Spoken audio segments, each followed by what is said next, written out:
दोस्तों नमस्कार। एक बार फिर से आप सबका स्वागत है। आज हम इस वीडियो में एक ऐसी महिला की कहानी लेकर आए हैं जिसने उस समय ऐसा कारनामा रचा जिस समय महिलाओं की स्थिति समाज में कुछ अच्छी नहीं रहा करती थी, और उसने ये कारनामा विदेश में जाकर रचा। और ये और भी बड़ी बात है।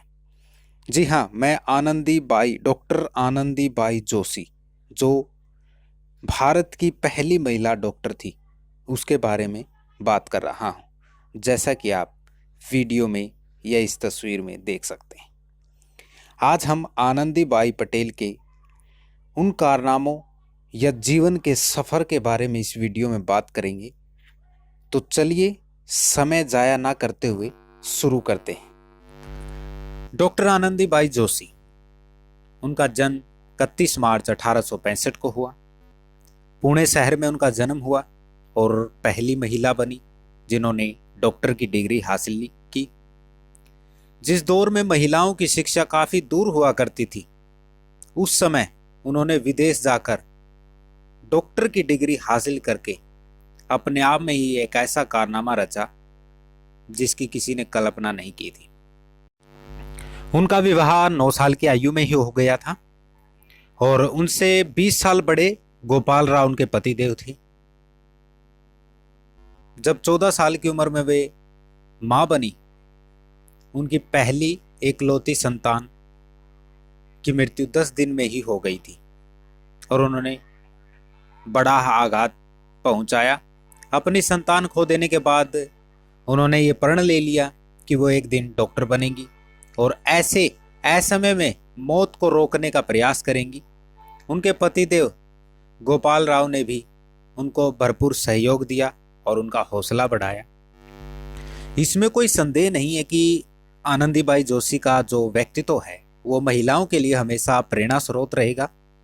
उन्होंने 1886 में अपने सपने को साकार रूप देने के लिए उन्होंने निर्णय लिया था कि उनकी समाज में काफ़ी आलोचना हुई है कि एक शादीशुदा हिंदू महिला विदेश जाकर डॉक्टर की पढ़ाई करे। लेकिन आनंदीबाई एक दृढ़ निश्चयी महिला थी।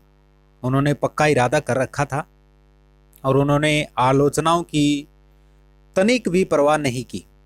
और यही वजह है कि उन्हें भारत की पहली महिला डॉक्टर होने का गौरव प्राप्त हुआ। डिग्री पूरी करने के बाद जब आनंदीबाई भारत वापस लौटी तो उनका स्वास्थ्य बिगड़ने लगा और 22 वर्ष की अल्प आयु में ही उनकी मृत्यु हो गई। यह सच है कि आनंदीबाई ने जिस उद्देश्य से डॉक्टरी की डिग्री ली थी उसमें वे पूरी तरह सफल नहीं हो पाई, परंतु उन्होंने समाज में एक स्थान प्राप्त किया जो आज भी एक मिसाल है और हमेशा रहेंगी।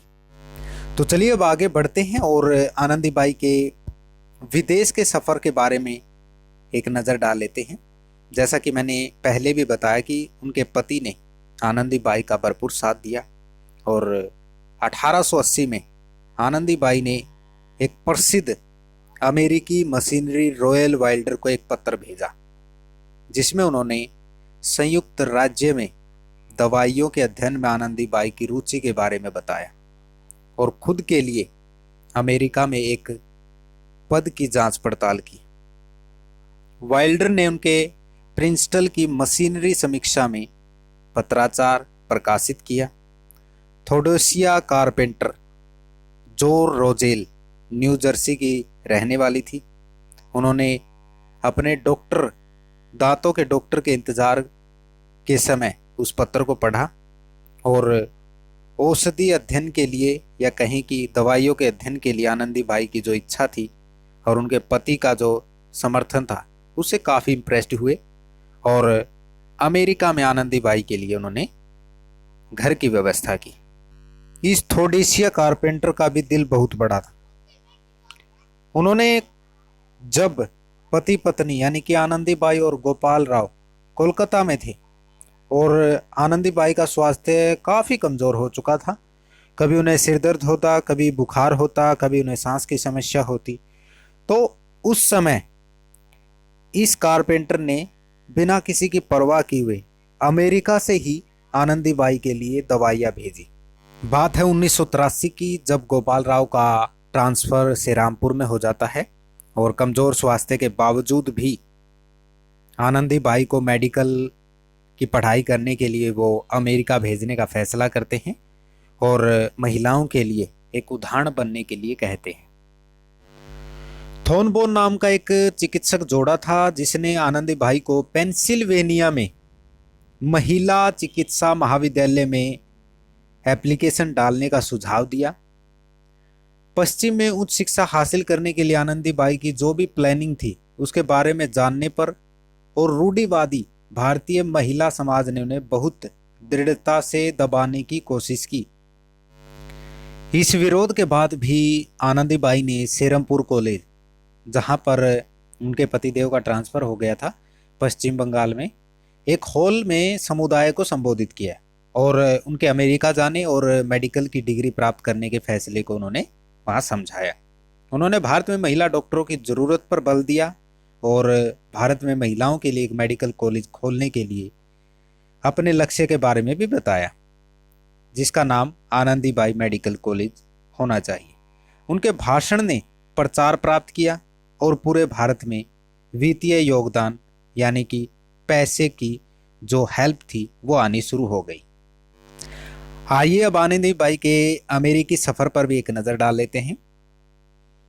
आनंदीबाई कोलकाता से पानी के जहाज़ के माध्यम से अमेरिका जाती हैं और वहाँ पर जैसा कि मैंने बताया थियोडोसिया कारपेंटर ने उन्हें जून 1983 में उनकी आगवानी की, उनका स्वागत किया। आनंदीबाई ने पेंसिल्वेनिया की वुमेन मेडिकल कॉलेज में मेडिकल की पढ़ाई के लिए अपना नामांकन दिया और वो दुनिया का दूसरा महिला कार्यक्रम था। कॉलेज के डीन राहेल बोर्डले ने उन्हें नामांकित किया। जब आनंदीबाई अपनी डॉक्टर की ट्रेनिंग शुरू करती है तो उसकी उम्र 19 साल थी। अमेरिका में उस समय ठंड का मौसम हुआ करता था और अनजान जगह पर रहना और ठंड के मौसम में उनके स्वास्थ्य में थोड़ी सी गिरावट आती है और उनका स्वास्थ्य खराब होता है और उस समय उन्हें तपेदिक हो जाता है। फिर भी उन्होंने 11 मार्च 1885 को एमडी से अपना ग्रेजुएशन किया और अपने थीसिस का विषय उन्होंने रखा आर्य हिंदुओं के बीच प्रसूति। इनके जो ग्रेजुएशन स्तर की पढ़ाई पर रानी विक्टोरिया ने एक बधाई संदेश भी भेजा था, जो कि एक बहुत बड़ी उपलब्धि थी। अपनी मेडिकल की पढ़ाई पूरी करने के बाद 1886 में वो भारत वापस लौट आती है और भारत आने के बाद उनका भव्य स्वागत किया जाता है। कोल्हापुर की रियासत ने उन्हें स्थानीय एल्बर्ट एडवर्ड अस्पताल की महिला वार्ड के रूप में अपॉइंट किया। अगले वर्ष 26 फरवरी 1987 को आनंदीबाई की 22 साल की उम्र में तपेदिक से मृत्यु हो गई। उनकी मृत्यु पर पूरे भारत में शोक व्यक्त किया गया। उसकी राख को थियोडोसिया कारपेंटर के पास भी भेजा गया, जिसने उन्हें अपने परिवार के कब्रिस्तान न्यूयॉर्क के पुफेकिसिया ग्रामीण कब्रिस्तान में अपने परिवार के कब्रिस्तान में रखा। शिलालेख में कहा गया है कि आनंदी जोशी एक हिंदू ब्राह्मण लड़की थी जो विदेश में शिक्षा प्राप्त करने और मेडिकल डिग्री प्राप्त करने वाली पहली भारतीय महिला बनी। तो ये था आनंदीबाई जोशी के जीवन का सफ़र। वीडियो ख़त्म करने से पहले मैं एक बात और ज़रूर ऐड करना चाहूँगा कि हम सब ने सुना होगा कि हर कामयाब आदमी के पीछे औरत का हाथ होता है, लेकिन इस कहानी में हमें उल्टा देखने को मिला। यहाँ पर महिला की कामयाबी के पीछे कहीं ना कहीं आदमी का हाथ देखने को मिला और मैं आप सबसे रिक्वेस्ट करूँगा कि आनंदीबाई जोशी के पति के योगदान का भी आप स्मरण रखेंगे और उनको हमेशा याद रखेंगे। तो ये वीडियो यहीं हम ख़त्म करते हैं और अगर आपको ये वीडियो अच्छी लगी हो तो चैनल को सब्सक्राइब कर देना और वीडियो को लाइक कर देना। धन्यवाद।